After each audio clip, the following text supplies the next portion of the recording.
Welcome to Product Pain to Gain, where we explore the journey from the tough challenges to the rewarding heights of building products that truly make a difference. Whether you're in the trenches of a startup or working on a mature product, we believe success comes down to three key ingredients, which is a vibrant team culture, of course, a rock-solid strategy you need to build, and most importantly, top-notch execution. But how do you get there? That's the question. Yeah? In today's episode, we are talking about something that's central to this journey.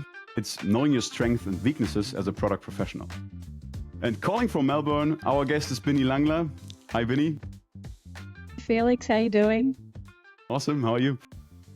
Good. Great to be here. So, Binny is the founder of the Inkling Effect and a career strategy specialist with over 2 decades of experience leading digital product teams. And today she's here to help us rethink how we approach our individual strength, which in my opinion is the place to start. And I think we all agree on that. And she's going to show us how to leverage them for maximum impact and blowing up with the myth that you need to be great at everything, which is something, especially in product management or as a founder of a startup, you are really easily falling into that. So this will be part 1 of 2 episodes. And the second one will be all about the team and the power of understanding each team member's strengths and weaknesses and how to leverage those differences to drive better communication, innovation, and collaboration. All right, my name is Felix Rosbach. I'm the producer of this podcast. And let's jump right in. Binny, how do you kind of think about the whole strength and weaknesses topic? Can you give us a little intro to that? Absolutely. So like you said in the intro, I actually started in product management. This is well giving away my age. Before that was even a title. And it was fumbling my way through working on websites and building websites and trying to work out the best way to know what people wanted. I had no idea what my strengths were in this area. And I worked my way through a career, but got to a point where somebody sat me down, said, no, I was actually going to do an MBA, a master's. And they just looked at me and they said, why would you do that? And I was quite confused. And I said, well, because I want to go to the next level in my career. Isn't that just what you do? And he said, but you would be so bored doing that. And I get a little confused. I said, what do you mean? And he said, well, it's so obvious. You're forward thinking, you're full of ideas, you're 3 steps ahead of everybody else. You're this, you're that. And I'm thinking, God, this guy knows me better than I know myself. And he was right, because he said, I don't want you to sign up to this master's. I want you to go away and see if there's some kind of master's level qualification you can do, but it focuses on all the things I've just told you I see in you, which I see as your strengths. And I could have made a really bad decision at that point in trying to progress my product career. So I did. I went away and I did some research and I ended up doing a Master's of Entrepreneurship and Innovation. And that course blew my mind because he was absolutely right. I had these innate strengths in all of those areas. But what I didn't realize at this point, because I hadn't started strengths coaching yet, is you are completely blind to your innate strengths. You assume everybody else can do them just as well as you can. So you almost ignore them. And so the reason that I got so passionate about this was when I realized he was so right. I was like, how could I be so blind to that? I could have made a huge mistake and chosen and spent a lot of money doing a master's in something that was actually not going to excite me at all. So that was sort of my ignition to realizing there's something in this, and how many decisions do we make in our careers that aren't the right ones for us? And we ignore these things we're amazing at because we don't have this awareness to work with. So that was kind of what started it for me. Awesome. Yeah, I think it's really difficult. You often come across the question when you're in an interview, right? So usually it's one of the most, I would even think the most prepared question that people jump into. Yeah. So what is your strength and weaknesses? And they craft the answers, and you sometimes feel that, right? I've been on both sides of the table, basically. When someone prepared it, which I don't think it's a bad thing. People have kind of ideas about it, but usually you feel like it's a bit off, right? You feel like you made that up, or that's not really what you're good at or what you're bad at, right? So, what would be a suggestion for understanding your own strengths and weaknesses better and kind of how to start with it? Well, earlier in my product career, I used Myers-Briggs, and because that's all I was introduced to, and this was at the same company I talked about before. So I got this insight into, oh, okay, so I fit into this sort of category along with all these other people. And that was awesome because it was better than knowing nothing. And then my next level sort of extension to understanding that was doing an assessment which was called the Clifton Strengths Finder, which is actually what I now coach in. And the reason why I sort of moved on from Myers-Briggs, which is a personality type, to Clifton Strengths is that they describe the difference between the two is that Myers-Briggs tells you the suburb you live in with all these different people, but the Clifton Strengths tells you the suburb you live in, the house you live in, and how your furniture's arranged in that house. And A lot of detail. they're absolutely right. And I was like, imagine having this power. And then imagine knowing that power of all the intricacies of yourself and making decisions about how you spend your time when you're advancing your career and investing in further study, or what you might specialize in your job, or what job you may take, or better still, not take because it doesn't align with your strengths. So doing the assessment actually gives you this hard and fast evidence and backed by a whole lot of scientific, research and whatever the magic people do that get data together and work out how to do all of that. And it gives you this confidence that you know what you're working with, and also this confidence to believe in who you are. So I believe, yes, you can pick through just looking at what you yearn to do a lot or what you can do without knowing the steps to doing it. You just know how to do it. Like it's just this innate ability, like you were born with the capability of doing it. Or you just get lost in time when you're working in your strengths. And they're clues, but you can actually know by doing an assessment. And that's how I utilize that tool in coaching people, is starting with the assessment, and then I help them actually own. I actually have to tell them and help them and coach them in owning their talents. Like I said before, you're blind to it, and it's really hard work because I've got to find all these ways to prove to them this is what you're really good at. Own that and stand proud and, see the value that you bring. Awesome. So, I mean, that's from like looking at the like daily work you do. I think you see evidences of that, like some areas of work or some things you do you really like, and like you have that deep work mode and you're into it and you're like, everything is fluent and you have that flow. And then there's like areas where you're like struggling with really heavily, right? Yeah. And sometimes people like artificially try to push through and like get into that state. How does that relate to your field of expertise, to the strengths and weaknesses you're talking about? Well, one of the things I also learned about myself is that when you operate in a product role, which I was doing at one point in my career, where you're required to work in a lot of your lesser strengths. So they're not necessarily weaknesses, but it's harder. It requires effort. You have to think a lot. It's not just natural. That if too much of your role is focused there, you actually get burnt out. Now, burnout is a huge thing in product. I've been there, so I know it personally. When I reflected in the time off I had because I was burnt out in this role, and then this sort of comes back to that whole busting that myth of completeness. When product managers try to be all things to all people, I'm complete, I can do all of this. This is what brings on burnout, because a large percentage of what you do is probably not innate to you. So it actually drains you, which leaves you less energy to do the whole job, which leads to burnout. So I learned that the hard way and then reflected on, well, what if I could redesign the role that I had to allow me to do more of what I was great at, and then look at other people in the team that perhaps we could carve off what was burning me out and they do it because they're awesome at that. So part of what is drives me and my passion for this kind of coaching is that you can design the kind of work life that you want so that you're in flow and working to your strengths more, but you've first got to know what they are. Because by choosing a new job or applying for a different job, in effect, you're choosing a role in product that best suits what you bring and avoiding burnout. So this is kind of my philosophy behind it, is if you know your strengths, you can work out whether, is there a way I can do more of what I'm great at and less of what I'm not? And then everybody wins.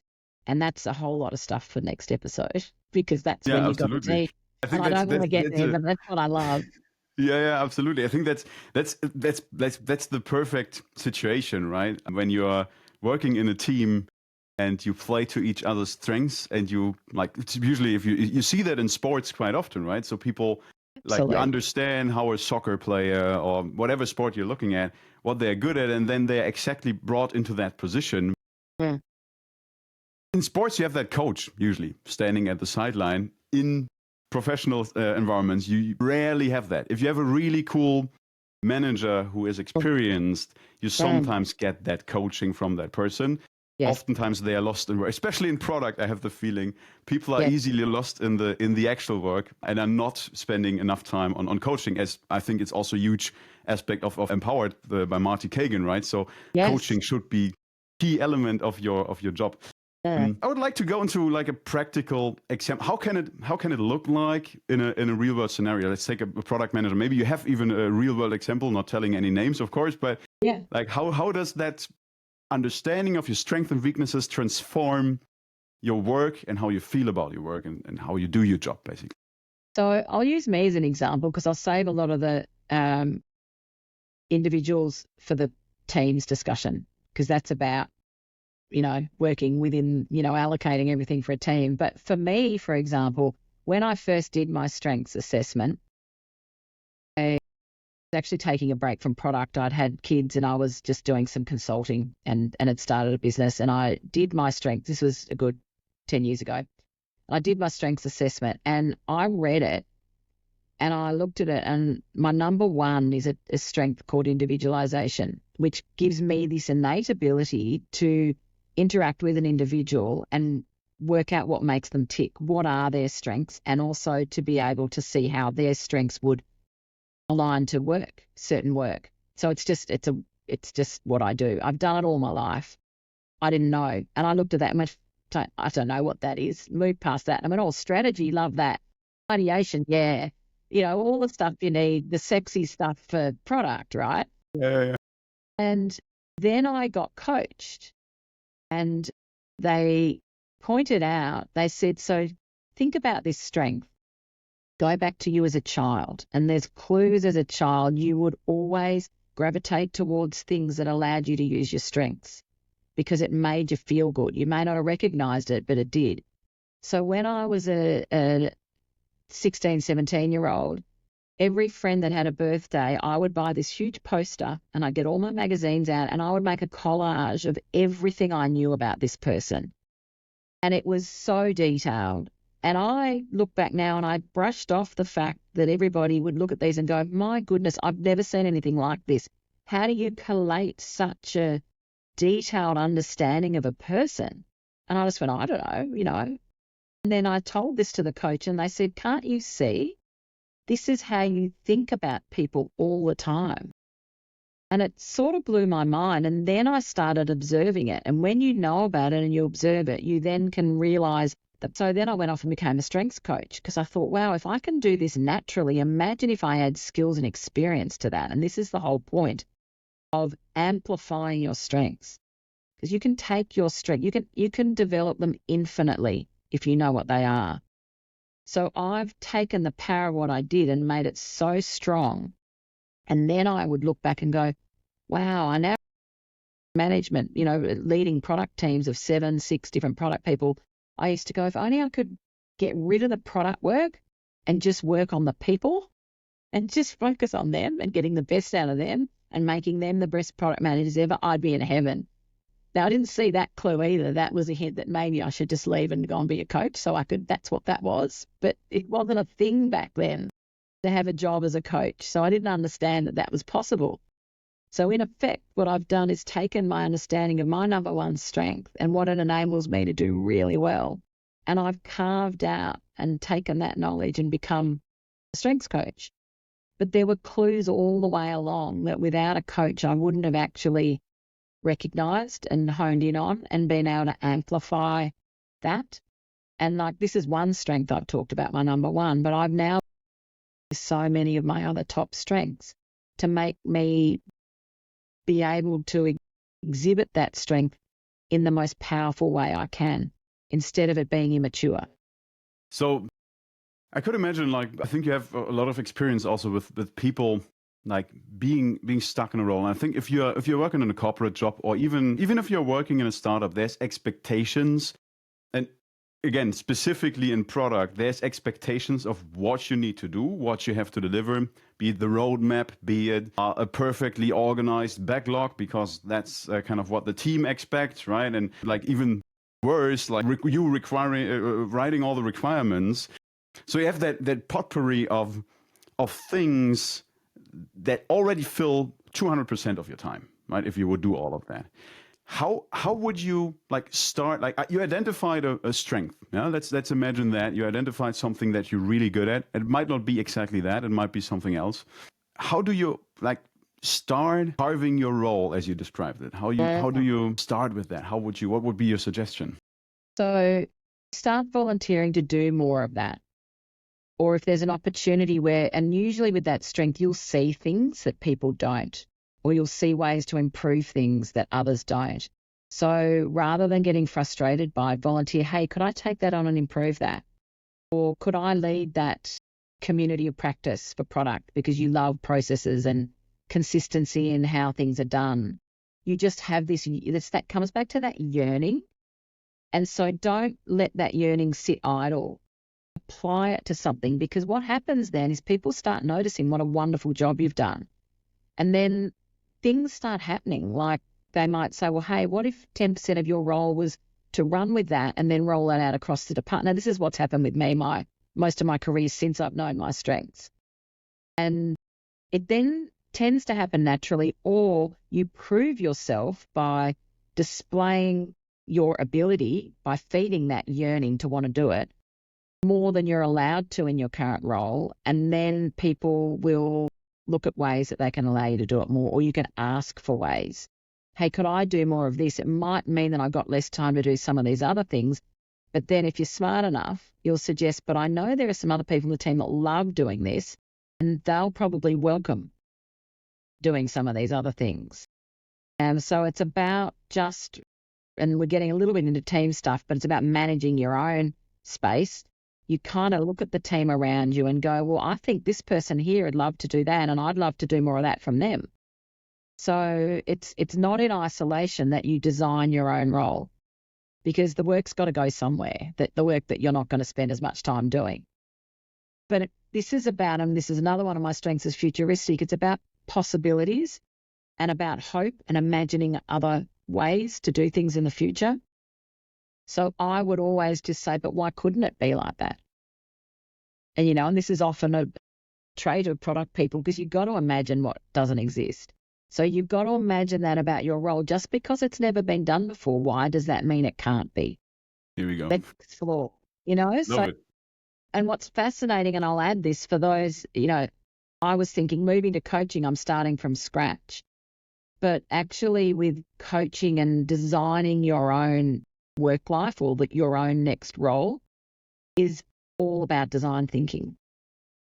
And I apply design thinking into that. It's like, well, what are the possibilities? Let's imagine what could be right. Now let's explore each of them and experiment with that. Now let's hone in. That's the one we want. Have the conversation with your manager about that. So it's something that all product people are familiar with. They're just not applying it to their own role. Absolutely. Yeah, I think that's 100% true, right? You have that what if sessions, or you do that into the blue, like open sky sessions, right? And usually you do that for product ideas and innovation. Like you could do that once a year or something on a regular basis with every team member or yourself, right? And say, okay, what is possible out there.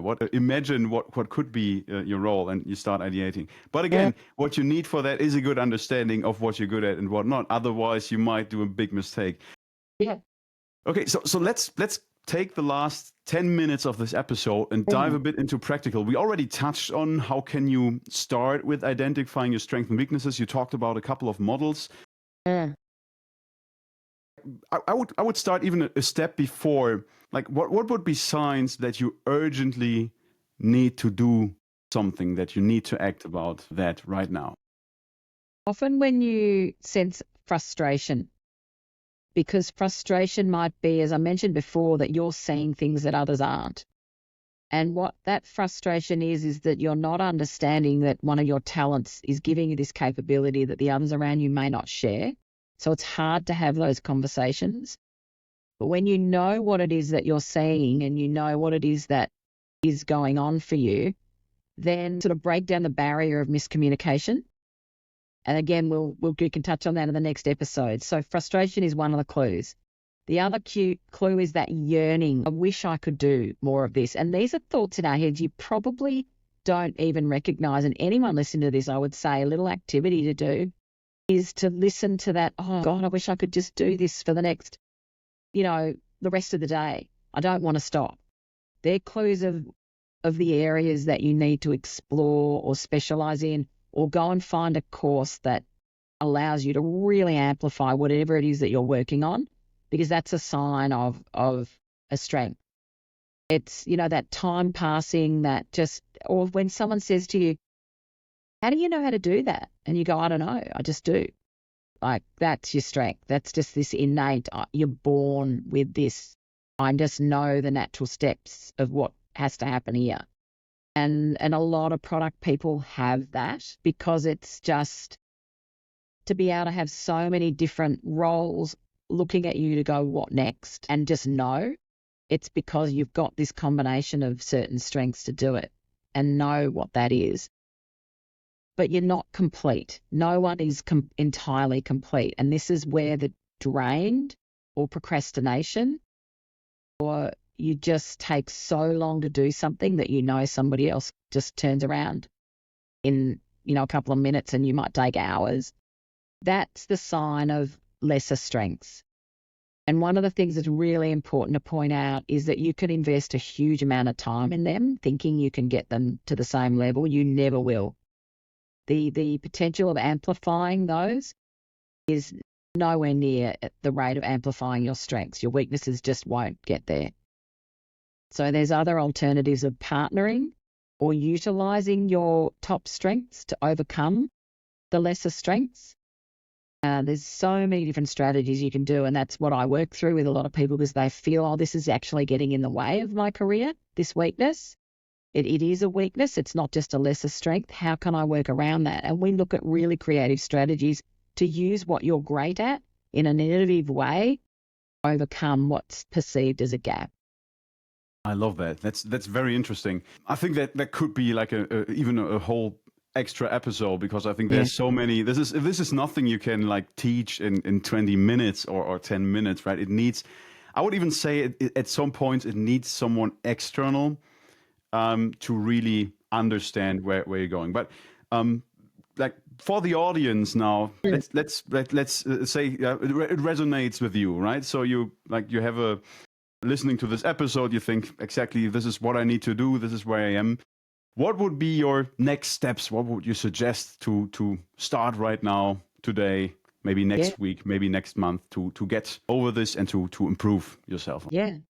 Well, I've chosen, through a lot of research, I use a particular strengths assessment, which is the Gallup-Clifton Strengths. So you can do the assessment, and what I worked out that you probably only get about 10, maybe 20% of the value of knowing yourself doing that, because I ignored my top strengths, and here I am now with a career focusing and utilizing that because I had coaching. So then I think investing in a coach, and this is something that is an investment for life, because not only does it teach you to understand what your strengths are, it improves your communication, not only with your workmates, but with your partner, with your family.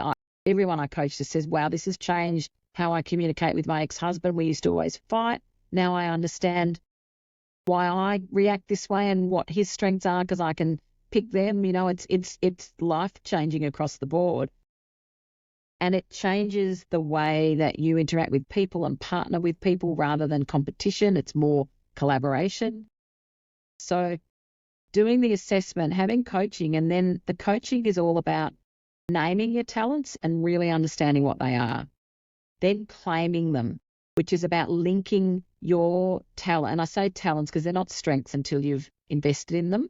So they're naturally talents, but you can get them to become strengths. Then claiming your talents, so linking them to things that you've been successful at in the past, so you recognize, wow, yeah, they are actually the reason why I'm really good at that. And the next is aiming them. And that is the power of being able to intentionally dial them up, or sometimes dial them down, because there are shadow sides to talents as well. So knowing when you need to do that is key too. At things that you're trying to achieve or products you're trying to deliver, knowing which talents you need at which time, so you can call them up and have them join the party of what you're trying to do. Almost feels like you have the tools. You're standing in the workshop, which is your life. You have the tools at hand. You see them, but you never have someone explaining to you how to use them. You don't know which tool to use when, right? And that is something so changing, so life-changing if you learn and understand how to play those tools. I think it's a very, very cool insight. Yeah. Binnie, it was absolutely amazing to have you on the podcast today. It was a really cool episode. I think there's so much more that we could cover and discuss on the topic. We might even do that. We just discussed before the podcast, maybe we do a live coaching or some exercise in that regard, so people understand what happens when you're coached. And I think maybe the last question from my end is how to find a coach, right? I mean, it's not like you pick someone from the internet and you're successful with that. Yes. There's people out there who drive you in a completely wrong direction sometimes, right? So do you have a tip or an idea of how to get there? I think with any coach, you want to have a compatibility meeting first. So it's just a quick session where you have a chat and just see whether you get along. I find most people that work in the technology space on cross-functional product teams love having someone that actually understands their role. So they get it. They get the pressure of those cross-functional teams, delivery deadlines, things going wrong, projects behind, pressure, revenue, all of that kind of thing.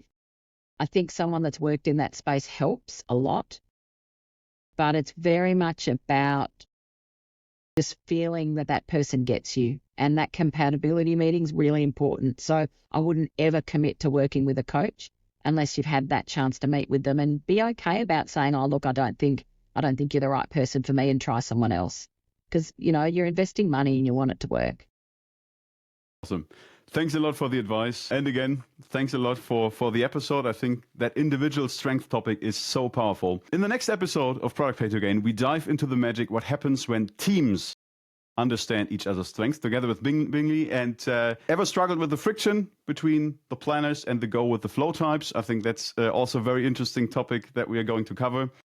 And yeah, hopefully this episode was helpful for you. If you have any feedback or if you have any questions, please reach out via LinkedIn, write a comment so we can touch on. And we will also share the tool set that Binnie provided and gave hints to, so we can you can find that in the comments. All right. Thanks a lot, and see you in the next episode. So much, Felix.